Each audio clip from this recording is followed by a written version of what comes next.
आज हम एक ऐसी कहानी पर बात करने वाले हैं जो है तो मुख्तसर लेकिन बहुत गहरी है। ये कहानी एक ऐसी चीज के बारे में है जो एक बार चली जाए ना तो कभी कभी भी वापस नहीं आती, और वो चीज है वक्त। तो कहानी का जो मरकजी किरदार है ना, उसका नाम है समीर। और उसका एक तकिया कलाम था, एक जुमला जो वो बार बार दोहराता था।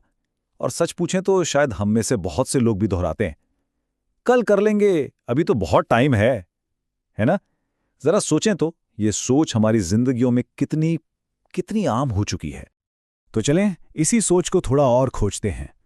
देखें, समीर के लिए ना ये सिर्फ कोई आम जुमला नहीं था, नहीं, बल्कि ये तो उसकी जिंदगी का फलसफा बन चुका था। उसने अपनी पूरी जिंदगी इसी एक यकीन के गिर्द बना ली थी कि हर काम के लिए कल का दिन तो है ही। अच्छा, तो उसकी रोज की जिंदगी कैसी थी? आइए देखते हैं। नमाज का वक्त हुआ तो सोचता चलो थोड़ी देर से पढ़ लूंगा। माँ ने कोई बात कही, हाँ हाँ बाद में सुनता हूँ। और कुरान की तिलावत, अरे वो तो वीकेंड के लिए पक्की थी।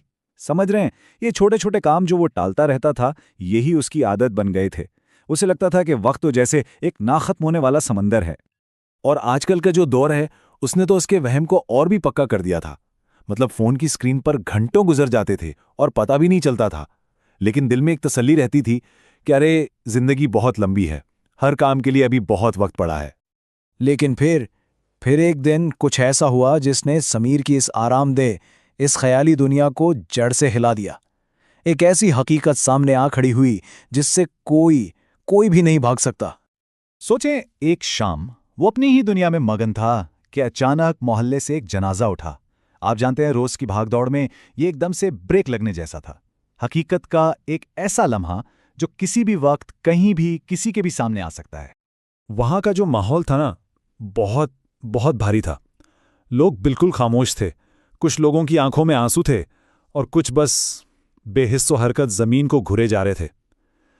इस खामोशी में एक ऐसी गहरी आवाज थी जो सब कुछ कह रही थी। और अब हम कहानी के इस हिस्से पर आते हैं जिसने समीर के अंदर सब कुछ बदल कर रख दिया। वो लम्हा जब वो कब्र के पास खड़ा था और जो कुछ उसने वहां महसूस किया ना, उसने उसकी सोच का रुख ही मोड़ दिया। वो कब्र पर मिट्टी गिरने की आवाज और साथ में इमाम साहब की दुआ, ये आवाजें समीर के लिए सिर्फ आम आवाजें नहीं थीं। नहीं, ये एक पैगाम था, एक ऐसा पैगाम जो उसे अंदर तक झंझोड़ रहा था। उसके कानों में बस एक ही जुमला गूंज रहा था, बार बार, जो चला गया वो एक मिनट भी वापस नहीं ला सकता। और सच तो यह है कि इसी एक जुमले में जिंदगी की सबसे बड़ी, सबसे कड़वी सच्चाई छुपी हुई थी। वो अटल हकीकत जिसे हम अक्सर नजरअंदाज कर देते हैं। उस रात समीर की आंखों से नींद जैसे गायब हो गई थी। वो सो नहीं सका, बस देर तक जागता रहा। वो मंजर, वो आवाजें, वो एहसासात, सब कुछ उसके जहन में घूम रहा था।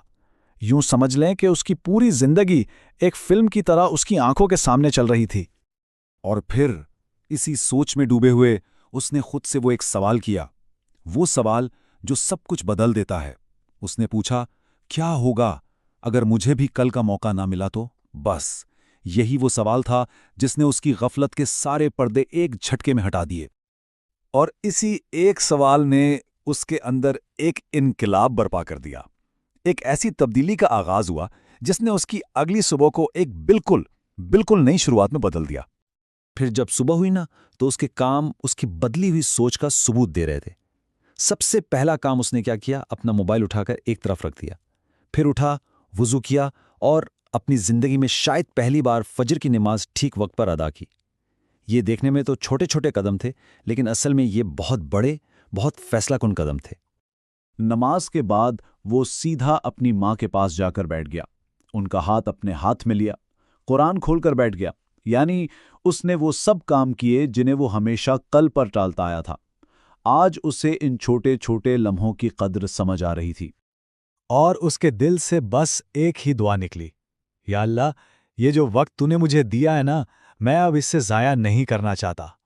ये सिर्फ अल्फाज नहीं थे, नहीं, ये एक पक्का इरादा था, एक वादा था, खुद से भी और अपने रब से भी।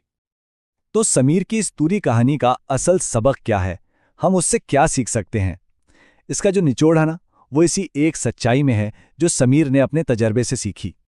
इस दिन समीर ने एक बात बहुत अच्छी तरह सीख ली कि जिंदगी का हर लम्हा एक बार गुजर जाए तो वापस नहीं आता। जो चला गया वो बस चला गया। यह है तो बहुत सादा सी बात है ना, लेकिन इस हकीकत को दिल से महसूस कर लेना ही असल तब्दीली है।